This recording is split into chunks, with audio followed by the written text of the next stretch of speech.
Welcome to Man Does Tech, where I solve the problems you didn't even know you had. You start by granting the app the right to appear over other apps. This lets it float. Once done, open the app you want in a window, then tap the multi-window or picture-in-picture icon. If you don't see the icon, go to the app settings and enable floating mode or overlay permission. Make sure to accept any system prompts that ask for display over other apps so the window can stay on top while you switch tasks. Once the floating window appears, drag the title bar to reposition it and pull the corners or edges to resize. This helps fit content without covering controls. You can tap on window icons to minimize, snap to corners, or pin the window for persistent view. If you need to type, make sure the floating window allows input.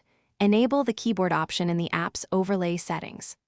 Also, remember that some gestures may be intercepted by the host app, so adjust gesture sensitivity as needed. To finish, either close the floating window or tap Maximize to return the app to full screen. Many apps offer a save or preset option to remember size and position. Once done, use the Quick Reopen notification or app shortcut to restore the float instantly. If the floating window fails to open, revoke and re-grant the display over other apps' permission, restart the app, and check battery or background restrictions. These commonly block overlays and restarting fixes state issues. Thanks for watching. If you found this helpful, don't forget to like and subscribe.